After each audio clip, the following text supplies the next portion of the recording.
Jean chapitre 13.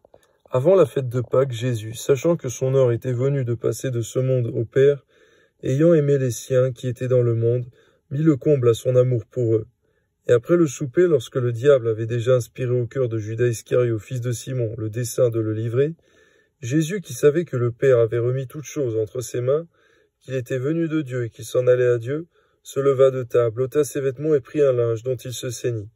Ensuite il versa de l'eau dans un bassin, se mit à laver les pieds des disciples et à les essuyer avec le linge dont il était saint. Il vint donc à Simon-Pierre, et Pierre lui dit, « Toi, Seigneur, tu me laves les pieds ?» Jésus lui répondit, « Ce que je fais, tu ne le comprends pas maintenant, mais tu le comprendras bientôt. » C'est vrai, Seigneur, que parfois tu fais des œuvres que nous ne comprenons pas dans nos vies, Seigneur mon Dieu, mais on le comprend après, on le comprend plus tard. Donne-nous simplement de nous contenter d'obéir et de continuer de marcher, persévérer dans tes voies. Amen.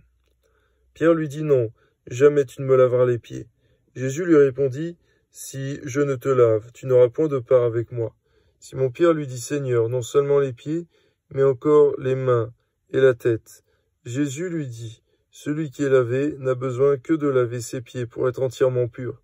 Et vous êtes purs, mais non pas tous. » Car il connaissait celui qui le livrait. C'est pourquoi il dit, « Vous n'êtes pas tous purs. » Après qu'il aurait lavé les pieds et qu'il eut pris ses vêtements, il se remit à table et leur dit, « Comprenez-vous ce que je vous ai fait? Vous m'appelez Maître et Seigneur, et vous dites bien, car je le suis. Si donc je vous ai lavé les pieds, moi, le Seigneur et le Maître, vous devez aussi vous laver les pieds les uns aux autres. Car je vous ai donné un exemple, afin que vous fassiez comme je vous ai fait. Donne-nous de nous mettre nous-mêmes au service des autres, Seigneur, et de prendre soin les uns des autres. À ton exemple, à ton image, Seigneur, au nom de Jésus. Amen. En vérité, je vous le dis, le serviteur n'est pas plus grand que son Seigneur, ni l'apôtre plus grand que celui qui l'a envoyé. Si vous savez ces choses, vous êtes heureux, pourvu que vous les pratiquiez.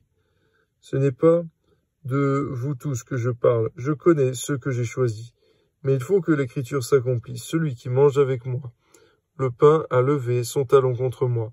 Dès à présent, je vous le dis, avant que la chose arrive, afin que, lorsqu'elle arrivera, vous croyez ce que je suis. En vérité, je vous le dis, celui qui reçoit celui que j'aurai envoyé me reçoit, et celui qui me reçoit reçoit celui qui m'a envoyé.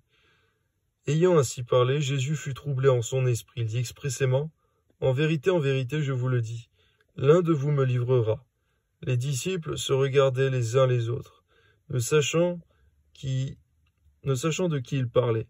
Un des disciples, celui que Jésus aimait, était couché sur le sein de Jésus. Simon-Pierre lui fit signe de demander qui était celui dont parlait Jésus. Et ce disciple, s'étant penché sur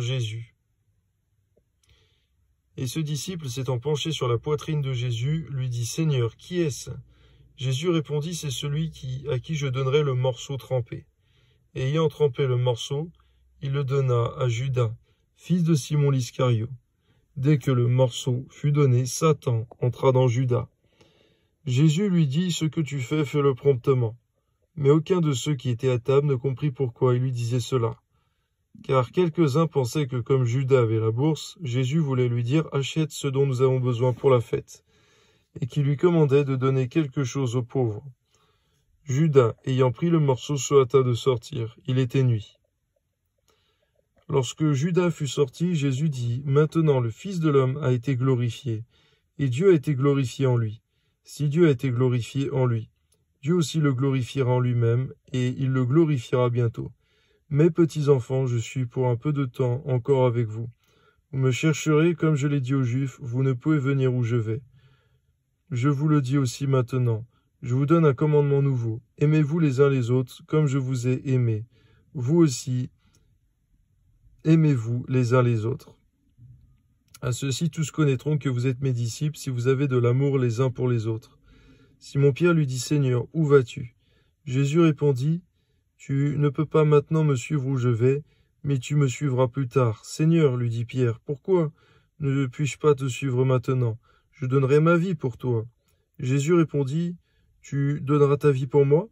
En vérité, je te le dis, le coq ne chantera pas que tu ne m'aies renié 3 fois. » Donne-nous, Seigneur, de rester consacrés par ta grâce et de rester humbles aussi, Seigneur, afin que, la proclamation ne prenne jamais le dessus sur la supplication, Seigneur. Que ton nom soit béni, Seigneur. C'est toi qui fais grâce à chacun. On ne peut rien faire sans que tu nous en donnes la capacité. Donne-nous de retenir cette leçon, Seigneur mon Dieu, que Pierre a appris à ses dépens, afin que nous n'ayons pas à la prendre à nos propres dépens. À toi soit la gloire, Seigneur, car ta parole, Seigneur, nous donne des exemples, Seigneur, afin que nous soyons instruits, Seigneur, et sages, et ne pas payer les conséquences en expérimentant nous-mêmes, Seigneur mon Dieu, de si grands échecs que Pierre a vécus. Amen.